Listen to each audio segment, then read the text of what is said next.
আমাদের জীবনের সবচাইতে বড় এবং প্রধান এবং প্রথম সমস্যা হচ্ছে অলসতা। আমাদের প্রত্যেকের জীবনের উন্নতির পিছনে বড় বাধাই হচ্ছে এই অলসতা। অলসতাটা কি? আমাদের প্রত্যেকের সকাল থেকে ঘুম থেকে উঠে থেকে রাত্রি ঘুমোতে যাওয়া অবধি একটা অলসতা সবারই মাথাটাই কাজ করে। বিছানায় ধরুন আপনি ঘুমোচ্ছেন, আপনার মনে হয় যে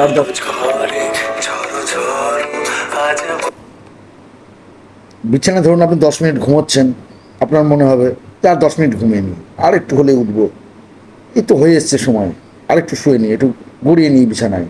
এই যে অলসতা শুরু হলো আপনার সকাল থেকে, আপনি দেখবেন এর প্রতিটা প্রতিফলন কিন্তু আপনার কাজে পড়বে। নিজেকে লক্ষ্য রাখবেন একবার। এই অলসতায় আপনাকে কিন্তু বারবার পিছিয়ে দেয়। এই অলসতাকে মুক্তি পেতে গেলে আপনাকে অনেক কিছু নিয়ম পরিবর্তন করতে হবে জীবনের। আপনাকে শৃঙ্খলাবদ্ধ হতে হবে জীবনে। আপনাকে সময়ের গুরুত্ব বুঝতে হবে জীবনে। নিজের মাইন্ডের উপর প্রেশার ক্রিয়েট করতে হবে আপনাকে নিজেকেই। নিজের উপর গোল সেটিং করতে হবে আপনাকে। অনেক কিছু নিয়ম কিছু মেনে নেওয়ার পর দেখবেন এই অলসতাটা যাবে। এই অলসতা কিন্তু একদিনে যায় না। আপনি ইচ্ছা করলে যে আজকে আমি থেকে প্রচুর কাজ করবো বললেই পারবেন না। হয়তো আবেগবশত একদিন করে ফেলবেন, কিন্তু সেটা ডেইলি হবে না। তো এই ডেইলি এই কাজের যে লিস্ট, সেটা যদি আপনি ডেইলি ঠিকমতো করতে চান, সমানে যদি জীবনে এগিয়ে যেতে চান, তাহলে এই অলসতাকে মুছতে গেলে আপনাকে কিছু নিয়ম রেগুলার মেনটেন করতে হবে। যদি সেই নিয়মগুলো রেগুলার মেনটেন করতে পারেন, দেখবেন আপনি অটোমেটিক অলসতা থেকে বেরিয়ে গেছেন। তো চলুন আজকে আলোচনা করি এই অলসতা থেকে মুক্তি পেতে কিছু নিয়ম। প্রথমেই বলবো, আপনার জীবনে যে সমস্ত বড় বড় কাজগুলো আছে, সেই কাজগুলোকে ছোট ছোট করে নিন। ধরুন আপনি একজন স্টুডেন্ট, আপনাকে কোনো টিচার নোট লিখতে দিয়েছে, হয়তো কয়েক বড় পাতা 8-10 পাতা একটা নোট। আপনি ভাবছেন আর থাক কালকে লিখবো, আবার কালকে ভাবছেন না থাক আজকে শরীরটা ভালো লাগছে না, ম্যাচ ম্যাচ করছে, পরশুদিন লিখবো। এইটা হচ্ছে অলস্যমি। কিন্তু এই আলস্যতা কাটাতে গেলেই আপনাকে প্রথমেই করতে হবে কি, এই কাজগুলোকে ছোট করে নিতে হবে। কীরকম? আপনার 10 পাতার নোটটা আজকে 2 পাতা লিখে নিন সকালবেলায়, আবার বিকেলে 2 পাতা লিখে নিন, রাত্রে 2 পাতা লিখে নিন। এরকম করে সেট করে নিন নিজেকে যে আমি একদিনে 6 পাতা লিখে ফেললাম, বাকি 4 পাতা কালকে লিখে নেবো। দেখুন আপনার কাজটা কমপ্লিট হয়ে যাচ্ছে। কিন্তু এইভাবে যদি মাইন্ড ছোটো ছোটো করে মাইন্ড সেট করতে না পারেন, তাহলে কিন্তু হবে না। আপনাকে নিজেকে সেট করে নিতে হবে যে আপনার কাজটা কতটা আপনি ইজিভাবে নিতে পারছেন। যে কোনো ভারী কাজ যদি আপনি ইজিভাবে নিতে চান, তাহলে আপনাকে সেটা পার্টে পার্টে ভাগ করে নিতে হবে। সে যে কাজই হোক, আপনার অফিস লাইফ হোক, স্টুডেন্ট লাইফ হোক, হ্যাঁ, সে আপনার প্রফেশনাল হোক, বিজনেস লাইফ হোক, যদি আপনি ছোটো ছোটো পার্টে কাজগুলোকে ভাগ করে নেন, হ্যাঁ, দেখবেন কাজগুলো খুব ইজিলি হয়ে যাচ্ছে এবং নিয়ম মাফিক হচ্ছে সেই কাজগুলো। তো অলসতা থেকে মুক্তি পেতে এটা একটা বড় পয়েন্ট। কিন্তু সেকেন্ড পয়েন্ট কি বলবো, গোল সেটিং করতে হবে। গোল সেটিং মানে কি, আপনার লক্ষ্য রাখতে হবে যে আপনি যে কাজটা করবেন, কেন করবেন, কখন করবেন, এটা আপনাকে সেট করে নিতে হবে নিজে থেকে। আপনি ভাবছেন ঘুমিয়ে ঘুমিয়ে যে না আমি আজকে বেকার আছি, দেখি কাল থেকে ইনকামের কথা ভাববো। কাল সকাল হচ্ছে, আপনি চায়ের দোকানে যাচ্ছেন, আড্ডা মারছেন, বাড়িতে খাচ্ছেন, ঘুমোচ্ছেন, টিভি দেখছেন, মোবাইল ঘাটছেন, আবার ভুলে যাচ্ছেন। না, এটা করলে কিন্তু আপনার জীবনে হবে না। আপনাকে গোল সেটিং করতে হবে যে আপনি কী চান জীবনে, সেই দিকে আপনাকে ফোকাস করতে হবে।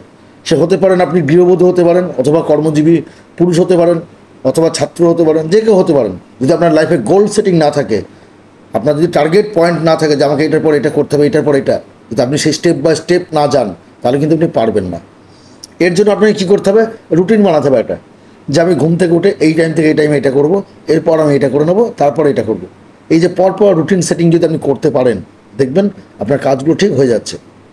আর আপনি যদি মনে করেন যে আজকের কাজটা কালকে হবে, তাহলে কিন্তু হবে না। তার মানে অলসতা আপনাকে গ্রাস করে ফেলছে আপনাকে। এই অলসতাকে মুক্তি পেতে গেলেই আপনাকে গোল সেটিং মাস্ট জীবনের জন্য। থার্ড পয়েন্ট বলবো, নিজের মনে নিজেকেই প্রেশার ক্রিয়েট করতে হবে। আপনাকে মনে মনে দুর্বল হলে চলবে না, আপনাকে নিজের মনকে নিজেকে শক্ত করতে হবে। আপনার নিজেকেই নিজের মনের মধ্যে প্রেশার ক্রিয়েট করতে হবে যে এই কাজটা আমি করতেই হবে, আমাকে আজকের কাজটা আজকেই করতে হবে, আমাকে আমার সাথে যত কষ্ট হোক আজকের কাজটা আমি আজকে করবো। আপনি যদি নিজের মনের ভিতরে জোর না নিজেকে দেন, তাহলে কিন্তু আপনি পারবেন না। আপনি যদি একবার ভেবে ফেলেন যে এটা আমাদের হচ্ছে না, থাক পরে আমি কাউকে দিয়ে করে নেবো, তাহলে কিন্তু হবে না। কিন্তু আপনি যদি নিজেকে প্রেশার দেন যে কেন হবে না আমার দ্বারায়, অন্যরা পারলে আমিও পারবো, দেখুন আপনার কাজটা অটোমেটিক হয়ে যাচ্ছে। এই নিজের মধ্যে যদি নিজের প্রেশার ক্রিয়েট না করতে পারেন, তাহলে কিন্তু অলসতাই আপনাকে গিলছে। আপনাকে এই অলসতা গিলে ফেললেই না, আপনি দেখবেন আপনার জীবনে কিচ্ছু হচ্ছে না। আমাদের ম্যাক্সিমাম সমাজেই কী হয়, ম্যাক্সিমাম ইয়ং জেনারেশনের ক্ষেত্রে কী হয়, মোবাইল টিভি আড্ডা, এতেই কিন্তু আমাদের সময় নষ্ট হয়ে যায়। এবং যখন বেলা শেষে দেখি আমাদের কোনো বন্ধু বান্ধব চাকরি পেয়ে যাচ্ছে, তখন আমরা হাই হতাশ করি বাড়িতে বসে। আলটিমেটলি কে ছিল বুদ্ধিমান? সে কিন্তু আড্ডা মেরেছে, কিন্তু জায়গায় গিয়ে তার আবার রুটিন সেট করা ছিল, একটা গোল সেটিং করা ছিল। তার নিজের মনের মধ্যে প্রেশার ছিল যে আমি আড্ডা মারলেও বাড়ি গিয়ে আমাকে পড়তে হবে, বা বাড়ি গিয়ে আমাকে কাজের জন্য চেষ্টা করতে হবে। সেটা সে করে গেছে। আর আপনি কী করছেন? আড্ডা মারছেন, গিয়ে বাড়ি গিয়ে খেয়ে ঘুমোচ্ছেন। ওই জন্য আপনি পিছিয়ে পড়ছেন। তাই নিজের অলসতা নিজেই দূর করতে হবে আপনাকে। নিজের মাইন্ড সেট আপ করে নিতে হবে, নিজের মাইন্ডে প্রেশার দিতে হবে আপনাকে। এই ভালো লাগছে না, এটা হচ্ছে না, এই সমস্ত নেগেটিভ কথাগুলো থেকে আপনার লাইফ থেকে বের করতে হবে আপনাকে। আপনার হাই হতাশ করছেন সবার কাছে, এটা ভালো লাগছে না, আর করতে থাক, করবো না আমি, ওই এটা হচ্ছে না, ধরো এটা হচ্ছে না, হ্যাঁ, এটা থেকে এই যে সমস্ত সমস্যাগুলো নেগেটিভ, এটা থেকে আপনাকে বের করতে হবে নিজেকেই। যদি বের করতে না পারেন, তাহলে কিন্তু আপনি জীবনে অলসতা থেকে বেরোতে পারবেন না। আপনাকে কাজের প্রতি জেদি হতে হবে। ফার্স্ট অফ অল সবচেয়ে বড় কথা হচ্ছে আপনার কাজের প্রতি জেদি হতে হবে, যে ওরা পারলে আমি কেন পারবো না, আমিও পারবো। এই জেদটা যদি নিজের মধ্যে তৈরি করতে পারেন, দেখবেন আপনি সাকসেস হয়ে যাচ্ছেন। আপনার মধ্যে অলসতা জিনিসটা আস্তে আস্তে কখন হারিয়ে যাবে আপনি বুঝতে পারবেন না নিজে। এটা ডেলি রুটিনে করতে থাকুন, দেখুন অটোমেটিক চেঞ্জ চলে আসবে আপনার। ফোর্থ পয়েন্ট কী বলবো? সময়ের ব্যবহার। দেখুন, সময়টাকে আমাদের গুরুত্ব দিতে হবে। যে সময়টা আজকে চলে যাচ্ছে না, সেটা কিন্তু কালকে আর ফিরে আসবে না। জানবেন সব কিছু আপনার থেকে যাবে, কিন্তু আপনার যে সময়, সেটা কিন্তু আপনার জন্য দাঁড়িয়ে থাকবে না।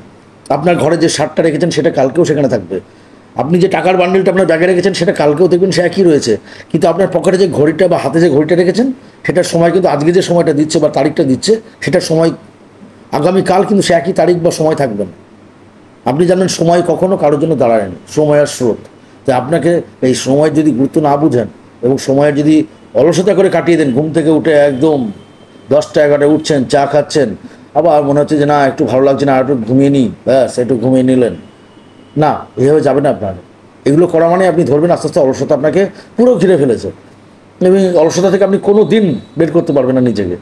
আপনাকে বাড়ির 1000 লোক চেষ্টা করলেও আপনাকে পারবে না বের করতে, যদি আপনি না নিজের মনের মধ্যে টাইমটাকে নিজের মধ্যে কম্পোজ না করেন নিজের মধ্যে। ফাইনাল কি বলবো? প্রতিজ্ঞাবদ্ধ হতে হবে নিজের মধ্যে। নিজেকে প্রমিস করতে হবে যে আমাকে এটা করতেই হবে, আমিই করবো এটা। এই প্রমিসটা নিজের মাইন্ডের মধ্যে সেট আপ করে নিতে হবে আপনাকে। আপনি যত বেশি মাইন্ডকে প্রতিজ্ঞাবদ্ধ করতে পারবেন, নিজের মধ্যে নিজে প্রমিস করতে পারবেন যে আমিই পারবো এই কাজটা করতে, এবং আমার দাঁড়াতেই হবে, দেখবেন আপনার কাজগুলো ঠিক হয়ে যাচ্ছে। এবং সেটা একদিন করলে হবে না, কিন্তু এটা রেগুলার রাখতে হবে আপনার মধ্যে, রেগুলারিটি রাখতে হবে। আপনাকে যে কটা নিয়ম বলছি আমি এখন, এই প্রতিটা নিয়ম কিন্তু আপনাকে রেগুলারিটি অ্যাপ্লাই করতে হবে আপনার জীবনে। এরকম নয় যে আজকে আপনি অ্যাপ্লাই করলেন, কালকে আবার সেই ঝিমোচ্ছেন, হবে না, কোনো দিন পারবেন না আপনি। যদি প্রতিদিন এইগুলোকে অ্যাপ্লাই করতে পারেন জীবনে, দেখবেন আপনার জীবন আস্তে আস্তে একটা জায়গা থেকে মুভ করছে, দেখবেন আপনি আস্তে আস্তে একটা জায়গা থেকে বেরিয়ে যাচ্ছেন, অটোমেটিক আপনার প্রবলেমের সলিউশন পেয়ে যাচ্ছেন। তো আশা করি বুঝতে পারছেন যে অলসতা আমাদের জীবনে কতখানি ক্ষতিকারক জিনিস। শুনুন, নেশা করাই মানে শুধু ক্ষতিকারক জিনিস নয়, আমাদের জীবনে অলসতাও একটা বড় ক্ষতিকারক জিনিস, যেটা আমাদের কুড়ে কুড়ে খেয়ে নেবে জীবনটাকে, যেটা আমাদের জীবন শেষ করে দেবে একেবারে। আপনি নিজেও বুঝতে পারবেন না যে আপনি কোথায় তলিয়ে গেছেন। তাই অলসতা থেকে বেরোতে গেলে এই যে পয়েন্টগুলো বললাম, এগুলো অবশ্যই ভাবুন, এবং ভালো লাগলে অবশ্যই আমাদের এই চ্যানেলটি সাবস্ক্রাইব করে আমাদের পাশে থাকবেন। আগামী দিনে আরও ভালো ভালো ভিডিও নিয়ে আপনাদের পাশে থাকার চেষ্টা করব। অসংখ্য ধন্যবাদ।